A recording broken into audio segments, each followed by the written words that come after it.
Paz de Cristo, paz de Cristo.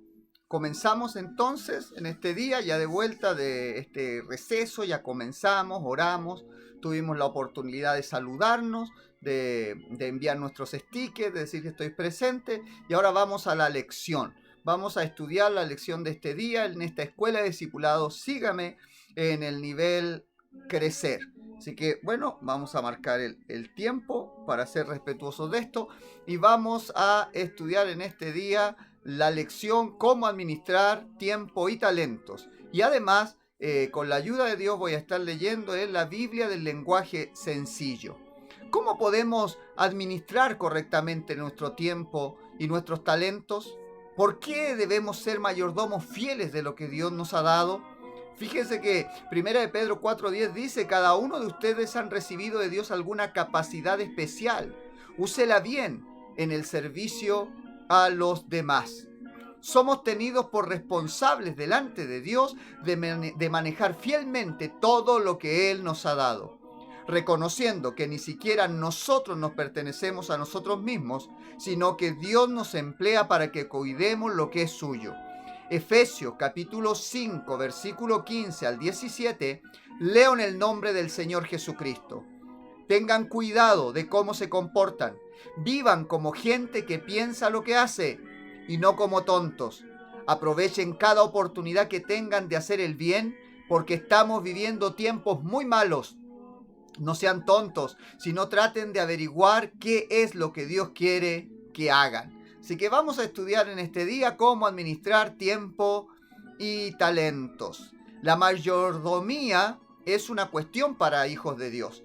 La mayordomía no es un tema solo para administradores públicos y cosas de la escuela. La mayordomía le enseña la palabra de Dios y por eso que tenemos que darle atención a este tema. La mayordomía de un hijo de Dios, de un discípulo de Cristo, tiene normas y valores éticos que debieran aplicarse a todo ámbito de la vida. Jesús nos presenta el tema de la mayordomía en la conocida parábola de los talentos en Mateo 25. Y también se refiere al tema en la parábola del mayordomo infiel en Lucas 16. Dios está mirando, prestando atención a cómo se comportan los administradores o mayordomos que Él ha establecido. Las escrituras nos enseñan que nuestro tiempo, talentos y posesiones materiales son cosas que tenemos a préstamo de parte de nuestro Dios para emplearlas en su servicio para beneficio de su reino. Romanos 14, versículo 12 dice, así que todos tendremos que presentarnos delante de Dios para que Él nos juzgue. Ahora bien, según el diccionario Webster, un mayordomo es uno cuyo cuidado es dedicarse al manejo o administración de una casa o familia. Uno que actúa como supervisor de finanzas o propiedad para otros. Mayordomía es dar tiempo, habilidades y posesiones sistemática y proporcionalmente al servicio de Dios y para sus propósitos. Ahora dice en un libro llamado Salvos para Servir de R.W. Howell, bajo el sistema feudal, un mayordomo servía como oficial en las propiedades o haciendas del amo, dueño, y tenía control general de sus asuntos. El mayordomo de la casa o familia real era un noble del reino.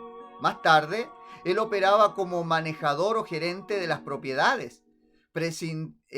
Presidía en los juzgados, intervenía las cuentas, controlando convenios y arreglos en general. Con el tiempo, él llegaba a ser un gerente general, empleado para dirigir negocios domésticos, supervisar sirvientes, recoger ingresos, mantener registro de transacciones de negocios. En el uso moderno, el oficial a bordo de un barco que administra las provisiones y arregla el acomodo de los pasajeros en sus cuartos es un mayordomo.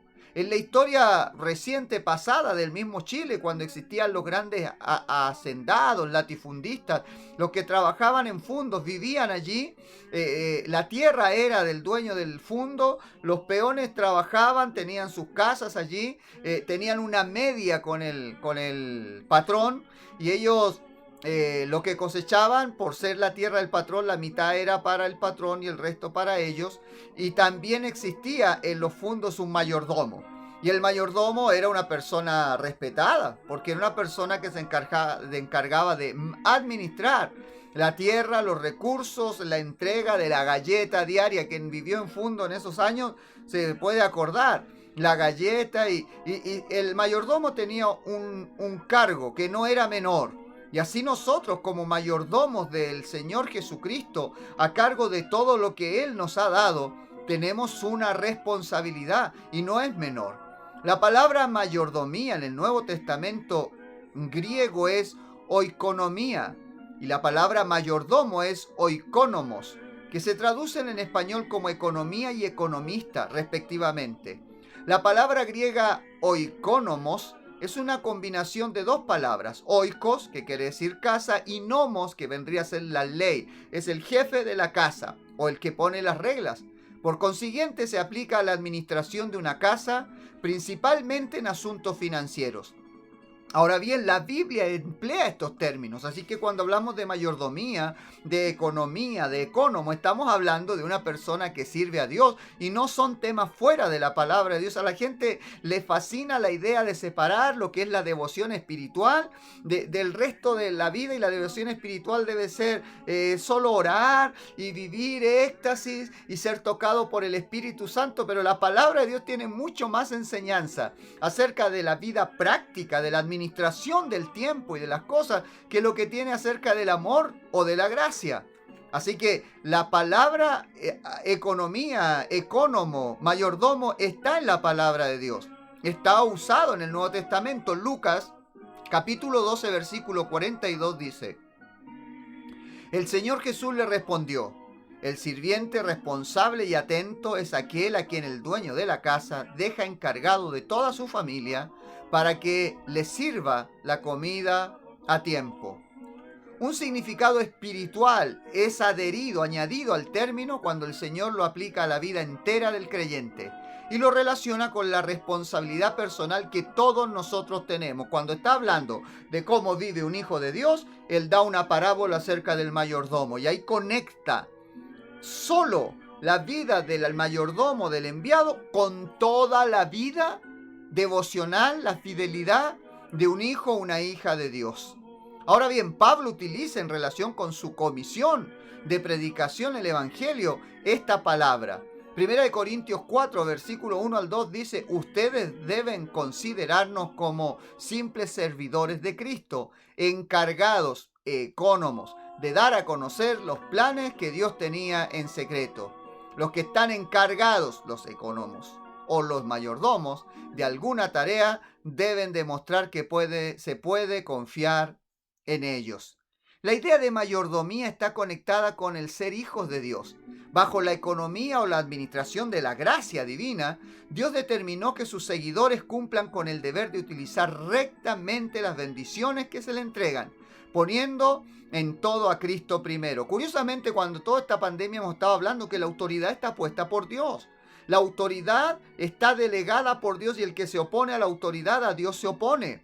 Ahora, es deber de las autoridades administrar y ministrar de acuerdo a los principios divinos. Si no lo hacen, cuentas le tendrán que dar. Pero no soy yo el que debe rebelarse contra la autoridad. La rebelión es pecado. Es Dios el que lo puso, el que lo corregirá en su tiempo. A la buena es plan de Dios. Estas a veces momentáneos problemas de crisis que tenemos con la autoridad. Ahora, otra vez, debo recordar, no debemos obedecer a una autoridad que nos diga que vayamos en contra de la palabra de Dios. Allí nosotros podemos disentir con gracia y decir: lo siento mucho, con todo respeto, pero yo no puedo hacer lo que usted me pide, que es pecado flagrante en contra de Dios y su palabra. Pero mientras la autoridad no nos pida ir en contra de Dios y su palabra, aunque sea incómodo, debemos aprender a sujetarnos a lo que nos pide la autoridad. Ahora bien, entonces, si somos mayordomos, tenemos que aprender a ejercer nuestra mayordomía. Tenemos que aprender a ser fieles administradores de lo que Dios nos ha dado. Nuestra tendencia natural es organizar la vida en dos compartimentos para colocar en uno los intereses temporales y en otro los espirituales.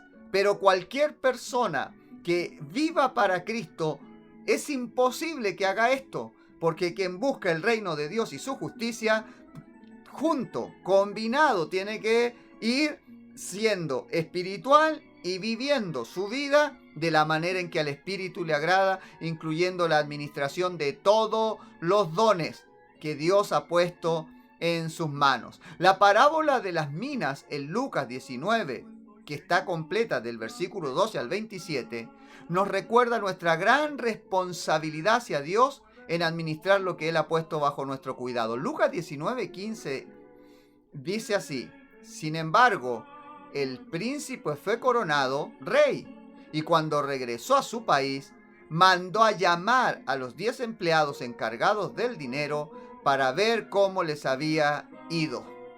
Es decir, que tarde o temprano tenemos que dar cuentas. El rey vendrá y vamos a tener que responder por lo que hicimos lo que hicimos con lo que Dios puso en nuestras manos. Somos encargados y no dueños de las cosas que tenemos. El Salmo 24:1 dice: Dios es dueño de toda la tierra y todo lo que hay en ella. También es dueño del mundo y de todos sus habitantes. Tenemos la responsabilidad de administrar sabiamente, invertir bien todas las posesiones de la vida, sobre todo teniendo en cuenta que todo lo que somos, todo lo que esperamos ser, todo lo que ahora manejamos o esperamos manejar, lo que tenemos o un día tendremos, todo se lo debemos a que Cristo murió por nosotros en la cruz del Calvario. Desde que tenemos nueva vida, lo que somos, lo que tenemos, lo que esperamos, lo que administramos, todo lo debemos a Dios. Y por amor a Dios debemos ser hallados fieles administradores o mayordomos de las cosas que Dios nos ha dado. Debemos ser fieles mayordomos. Hay una poderosa razón para ejercer una buena mayordomía, y es que desde que fuimos salvos nos hemos vuelto parte de la familia de Dios, y todo lo que hacemos de una manera u otra en forma simbiótica afecta a nuestros hermanos. Si yo me doy el gusto de portarme mal, mi mal testimonio cae sobre toda la congregación. Si yo me porto egoísta y no uso mis dones, mis talentos para servir al resto de la congregación, alguien, algo, un plan, la iglesia está sufriendo porque yo no estoy cumpliendo con ser un buen administrador. 1 Corintios 12:13 dice: porque por un solo espíritu fuimos todos bautizados en un cuerpo. Ahora nuestra congregación es también nuestra familia. Igual que en nuestro hogar nos servimos unos a otros, hablamos bien unos de otros, nos preferimos y nos amamos unos a otros.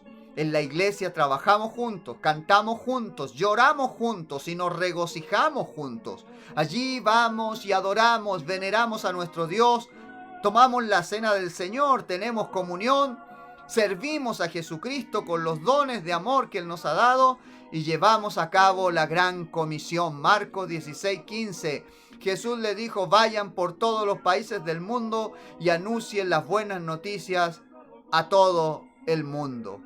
Así que damos, cuando administramos todo lo que tenemos para la gloria de Dios, damos porque es un privilegio de aquellos que son miembros de la familia de Dios, porque tenemos responsabilidades como miembros de la iglesia y porque amamos la iglesia que nos sirve espiritualmente. Damos nuestro tiempo, nuestros talentos, nuestros recursos, nuestro dinero para el avance de la obra de Dios.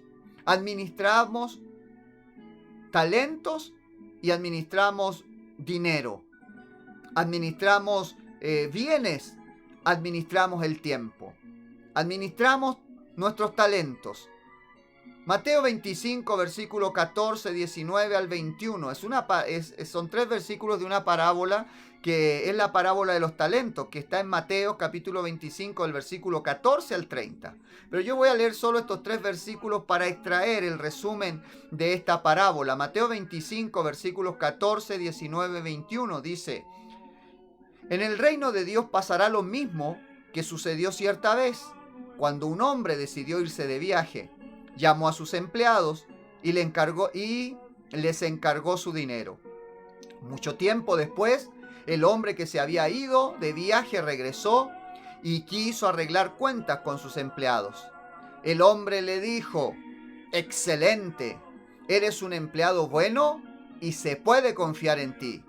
Ya que cuidaste bien lo poco que te di, ahora voy a encargarte cosas más importantes. Vamos a celebrarlo. Jesús nos dejó esta enseñanza ilustrando que el reino de Dios es como un hombre que se prepara para viajar a un país lejano. Él se va y deja a su iglesia trabajando aquí. Entonces él convoca a sus sirvientes para entregarle sus bienes. A uno le da 5 talentos, a otros 2 y a otro 1. Y luego se va de viaje. Cada hombre recibe talentos de acuerdo a su propia capacidad personal. Estos talentos representan las habilidades dadas por Dios a los hombres. Cada persona tiene habilidad para dar alguna clase de servicio a Dios. Desde el nacimiento heredamos ciertas habilidades y cada uno de nosotros es un individuo único con talentos específicos. Todos tenemos algo que ofrecer. No existe un hijo de Dios que diga, no, yo no, nada puedo hacer. No hay nada que yo pueda servir. Yo pobrecito de mí, no tengo talento. No, no es así. La Biblia no lo enseña y creo en la palabra de Dios. Cada uno de nosotros es un individuo que tiene algo que ofrecer. Existe idéntica obligación para el Hijo de Dios que tiene un talento como para el que tiene 5. Cada uno según su capacidad se le dio distintas responsabilidades. Extraemos una hermosa lección de la respuesta que los sirvientes recibieron. Los que trajeron 5 y 2 talentos dieron a su amo el talento y las ganancias, y él les dio una respuesta favorable.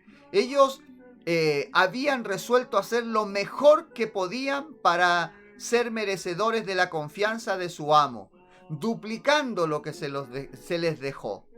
No fueron elogiados. El amo no dijo, qué bueno, tengo 5 más, qué bueno, tengo 2 más, qué bueno, qué ganancia me dieron. No fue eso lo que él elogió cuando habló con sus siervos. No fueron elogiados por las ganancias, sino por su fidelidad. Dice Mateo 25:21, excelente, eres un empleado bueno y se puede confiar en ti, ya que cuidaste bien lo poco que te di. Es eso lo que mira el Señor. El amo fue impresionado por la fidelidad de ellos. Estos 2 sirvientes no eran sin faltas, pero hicieron su mejor esfuerzo.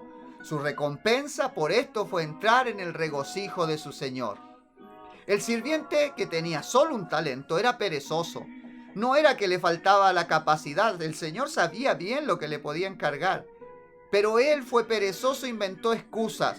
Él ni siquiera hizo el esfuerzo de depositar el talento en el banco para que generara intereses. Si él hubiera venido y hubiera dicho, sabe que yo soy negado para todas estas cuestiones, yo con temor fui y lo entregué a gente que sabe, y aquí está su talento con las ganancias respectivas, hubiera recibido algún tipo de elogio.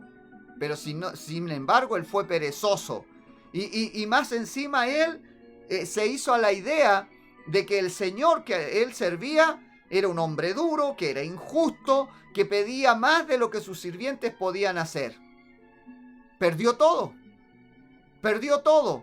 Y fue reprendido por parte de su Señor. Ahora, tengamos presente este principio. El éxito ante los ojos de Dios es lo que somos en contraste con lo que podríamos ser. Lamentablemente muchos hermanos que son nacidos y criados en la iglesia nacieron en cuna de oro y han estado siempre a la sombra del Altísimo, con buenos maestros, buenos predicadores, en buenas familias funcionales. Se vuelven muy buenos para juzgar, para condenar la falta, la debilidad del hermano que todavía está madurando. Pero los que venimos del mundo, los que conocemos la cantidad de maldad, de desafíos, de tristeza que se vive en la vida sin Cristo, nosotros en lugar de fijar la mirada en lo que le falta a un creyente recién entregado o que lleva su tiempo pero está madurando, en realidad 2 cosas pasan y es mi experiencia. Me intranquiliza mucho cuando personas antiguas, conocedoras del Señor, prefieren desechar todo eso por irse detrás de las cosas que el mundo ofrece cuando de allí fuimos rescatados. Y segundo, cuando vemos a la persona que está tratando de servir a Dios, aunque tiene defectos, no miramos lo que le falta, sino lo que ya avanzó, lo que era y lo que ahora es. Éxito en los ojos de Dios es lo que somos en contraste de lo que podríamos ser. Así que este es un hijo de Dios con defectos, ¿sí? Pero ¿qué podría estar haciendo? Cualquier cantidad de otras cosas que no agradan a Dios, pero con defectos y todo, está tratando de servir al Señor. También otra forma de verlo es una medida de lo que hacemos comparado con lo que podríamos estar haciendo. Está orando, está escuchando el devocional, está estudiando la palabra, en lugar de qué podría estar haciendo. Pero también existe una comparación negativa. ¿Qué somos? ¿Y qué deberíamos ser como hijos de Dios?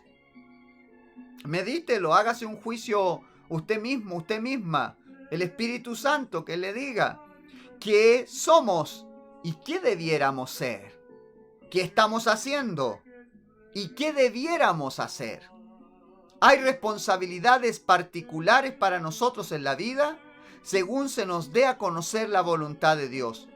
Nuestro ejemplo supremo, Jesucristo, nunca salió de la esfera del propósito para el cual vino. Las palabras que yo hablo, no las hablo por mis propias cuentas. La obra que yo hago, no soy yo el que las hace, sino el Padre que mora en mí. Él supo quién era Él, cuál era su puesto especial en la vida y hacia dónde se dirigía. Él fue totalmente sumiso a la voluntad del Padre Celestial e hizo lo mejor que pudo para ministrar dentro de sus capacidades. Que esta verdad quede grabada en nuestra mente y nuestros corazones, hacer lo mejor que podamos en el límite de nuestras capacidades. El don que se nos encargó, ese es el que debemos trabajar. Existen muchas áreas de servicio en la obra de Dios para los miembros del cuerpo de Jesús, y para los cuales usted y yo estamos llamados y somos adecuados. Piense en las habilidades que posea y en las cosas que podría hacer sirviendo para la gloria de Dios y la edificación de su reino. Dispóngase, mi hermano, mi hermana, para servir en las áreas en las que Dios le ha capacitado. O el líder o un líder que esté a cargo suyo considerará cuidadosamente su experiencia y dedicación a Dios. Con el tiempo se abrirán puertas de servicio para probar las habilidades como un mayordomo fiel. Espere ser utilizado en cosas pequeñas primero y luego se le irán dando mayores responsabilidades. Lucas 16:10 dice: al que cuida bien lo que vale poco, también se le puede confiar lo que vale mucho. Aproveche cada oportunidad para participar y servir. Use los talentos que Dios le ha dado. Hallará gran satisfacción personal y regocijo en ser una bendición para otros y en estar complaciendo y sirviendo a Dios. Por último, tenemos la administración del tiempo. Como buenos mayordomos de Dios, somos responsables de nuestro tiempo. El producto más precioso que tiene toda persona es el tiempo. Como la moneda más preciosa de la vida, el tiempo no debe ser malgastado, sino cambiado por experiencias que enriquecen y que valen la pena. A cada persona se le ha dado un día de 24 horas, no más y no menos. No podemos pedir un minuto prestado para el día de mañana, como tampoco podemos recuperar un momento perdido de ayer. Ciertamente no podemos ahorrar tiempo. En verdad, el tiempo sigue en marcha. Lo que podemos hacer es, como buenos administradores, sacar el mayor provecho al tiempo que tenemos. Nuestro éxito o fracaso en la vida dependerá de cómo utilizamos nuestro tiempo. Se nos ha dicho por el apóstol Pablo que aprovechemos bien el tiempo. Efesios 5:15 y 16 dice: tengan cuidado de cómo se comportan. Vivan como gente que piensa lo que hace y no como tontos. Aprovechen cada oportunidad que tengan de hacer el bien, porque estamos viviendo en tiempos muy malos. Podemos hacer esto administrando nuestras vidas apropiadamente. Esto comprende qué es lo que queremos hacer, cuándo y cómo lo vamos a hacer. El tiempo puede ser presupuestado, redimido, aprovechado, conservado y utilizado juiciosamente para mejoramiento de uno mismo, para crecer espiritualmente y para servicio y salvación de los demás. Los horarios o planes del tiempo no nos restringen ni nos limitan. Por el contrario, ellos nos liberan de preocupación, de culpa y frustración que surge por haber desatendido actividades vitales para nuestra vida. Ya que el tiempo es realmente el bien más importante que tenemos en la vida, porque el tiempo es vida, administrar nuestro tiempo comprende disciplinarnos. Esto, por consiguiente, requiere que tengamos metas a corto y largo plazo. Si no sabemos hacia dónde vamos, nunca vamos a llegar a ninguna parte.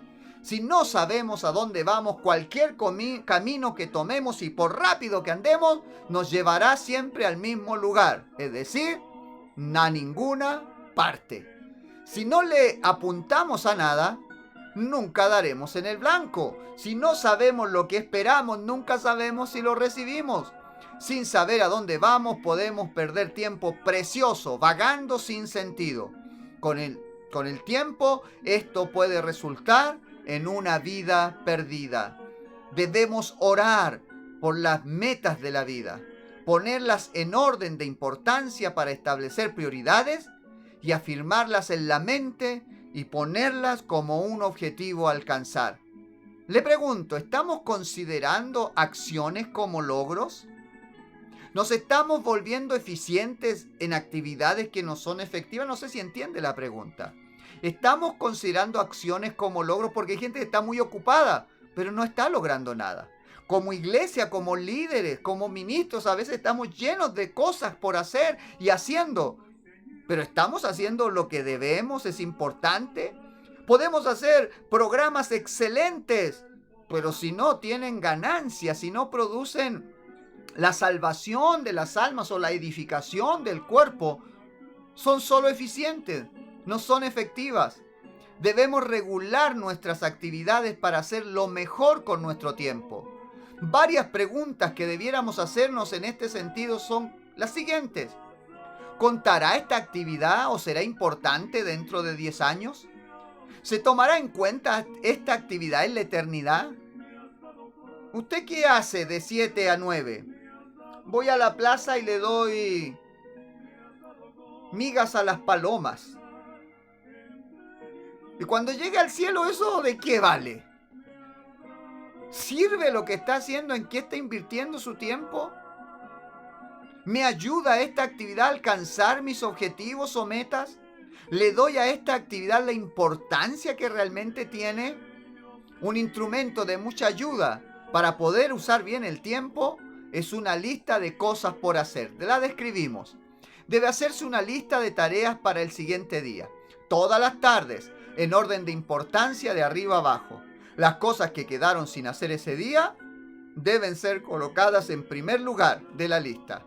Esta lista debe llevarse en oración a Dios y agregársele detalles adicionales que se recuerden.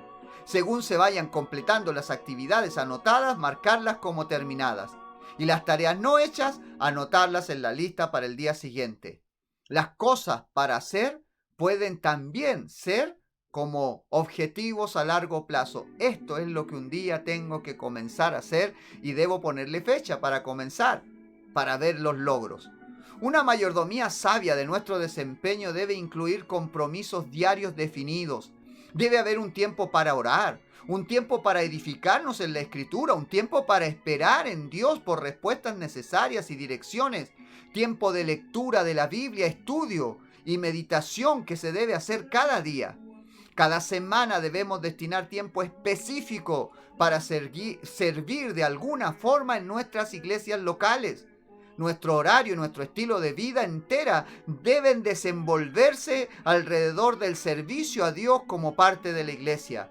Debemos destinar tiempo para nuestra familia, por supuesto, y debemos organizar la semana para que cubra estas necesidades. ¿A qué hora voy a levantarme? Porque a esta hora voy a orar, a esta hora voy a leer la Biblia, debo estudiar, esto tengo que hacer para mi salud física, para servir a Dios en este horario, debo calendarizar y tengo que organizarme para tener tiempo para hacer lo que es importante, sin descuidar, por supuesto, la familia, el tiempo propio de la familia, la recreación, la mutua edificación, todos juntos. Para planear apropiadamente el manejo del tiempo es muy útil un calendario mensual que pueda estar a la vista. Anotar en él citas y planes según vaya sabiendo de ellos. Acuérdese, por supuesto, de revisar el calendario cada día. Ahora bien, Para terminar, Efesios 5:15, esta escritura que hemos estado repasando. Tengan cuidado de cómo se comportan, cómo ocupan su tiempo. Vivan como gente que piensa lo que hace y no como tontos.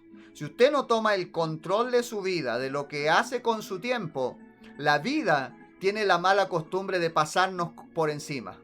Y si usted no toma una agenda y empieza a organizarse para empezar a estudiar, a orar, a servir, tener un tiempo para evangelizar, para usted crecer, para compartir con su familia, lamento decirle que seremos como hojas que se lleva un río y de pronto ya va a estar llegando hasta el final sin saber cómo le pasó la vida. Padres que sus hijos crecen, maduran y se van y no tienen idea ni cómo se les pasó el tiempo. Hermanos que pasan en una iglesia años y otros toman lugares y crecen y se proyectan y sirven y a ellos se les pasaron los años y no han podido dedicarse a hacer nada útil. Días y días sin orar. ¿Por qué? Porque no hay un momento establecido para hacerlo. Debemos redimir nuestro tiempo, saber, pensar, como dice aquí la escritura en esta Biblia, el lenguaje sencillo. Vivan como gente que piensa lo que hace y no ir a la deriva. El tiempo se vuelve más valioso con cada momento que pasa. Usted y yo nos estamos haciendo viejos. Cristo o nuestra muerte está más cerca que cuando creímos. Y se aproxima el día del juicio. Como mayordomos conscientes de que rendiremos cuenta personal ante Dios sobre el empleo de nuestro tiempo, nos damos cuenta del hecho indefectible de que nuestra vida pronto pasará y que solo perdurará lo que hayamos hecho por nuestro Señor Jesucristo. Jesús viene pronto y un mundo perdido tambalea en la oscuridad a nuestro alrededor y se necesita tiempo para alcanzarlo con la verdad. Juntos como mayordomos fieles podemos redimir o aprovechar bien el tiempo que queda y comenzar hoy a completar la tarea de evangelizar al mundo. Esta es la lección para compartir este día, mis hermanos, cómo utilizar bien nuestros bienes, nuestros talentos, nuestro tiempo. Debemos nosotros saber que estas doctrinas son enseñanzas bíblicas y están establecidas para nuestro bien. Vamos a orar para pedirle al Señor que nos ayude, para que podamos ser buenos mayordomos. Y ese día que Él nos llame a cuentas, pueda decir de nosotros: excelente, eres un siervo confiable. Se te dio poco a confiar, a administrar. Ven, te daré más. Entra al gozo de tu Señor. Oremos para que Dios nos use y para que podamos estar a cuentas con Él. Mi amigo, mi amiga, la vida pasa volando y no nos damos ni cuenta. Hoy es tiempo de que le entregue su vida a Cristo. Mañana puede ser tarde. Hoy puede entregarle su vida al Señor, ser parte de la familia de Dios y así poder empezar a servirle con los talentos que Él le ha dado. Es necesario que pueda escuchar la palabra de Dios, aprender, nacer de nuevo de agua, del Espíritu y luego servir a Dios porque Él se lo merece. Orémosle al Señor. Señor Jesucristo, sin usted no podemos hacer nada. Suya es la tierra, su plenitud, el mundo y los que en él habitan. Suyo hacer milagros, salvar, dar vida. Usted, Señor, es el que tiene todo presupuestado y ha contado con nosotros para que le sirvamos. Ha puesto en nosotros talentos, dones, carisma. Gracias, Señor, para que nosotros con nuestras habilidades especiales que usted nos ha dado le sirvamos. Señor, que podamos ser bien conscientes de esos talentos que usted nos ha dado y que podamos comenzar a servirle, destinar tiempo semanalmente para el servicio de Dios, para el servicio de los hermanos, para la extensión del reino de Dios. Señor Jesús, le debemos a usted tanto, porque usted murió por nosotros y nos ha salvado. Todo lo que somos, tenemos o administraremos en algún momento, todo se lo debemos a que fuimos salvos y que usted nos ama. Ayúdenos a ser fieles y permanecer velando, que trabajemos los talentos que se nos han encomendado y que podamos ser hallados una vez más fieles el día que le rindamos cuentas a usted. Señor Jesús, tenga usted en su recuerdo, en su memoria, el arduo trabajo de mis hermanos y hermanas que se han esforzado durante años, y sea usted recompensándoles, Señor. Visite sus hogares, sus vidas, sus familias. Aquel que está enfermo, que sea sano. Aquel que está triste, que reciba gozo. El que está atado, que venga, Señor, usted su verdad y rompa las cadenas. Obre bendición en esta hora al despedirnos. Que venga su bendición sobre cada hogar aquí representado, sobre cada uno de mis hermanos y hermanas, amigos, de lejos o cercas, que escuchan la enseñanza. Sea usted bendiciéndoles. Sea usted reprendiendo al devorador, la miseria, la pobreza, la destrucción. Que venga de lo alto tiempos de refrigerio y que mis hermanos sean bendecidos en todas las áreas de su vida. Se lo ruego en el nombre de nuestro único Dios y Salvador, Jesucristo. Amén. Amén. Qué gusto compartir la palabra de Dios con usted, mi hermano, mi hermana. Bueno, será para la próxima. Nos estamos viendo. Dios le bendiga.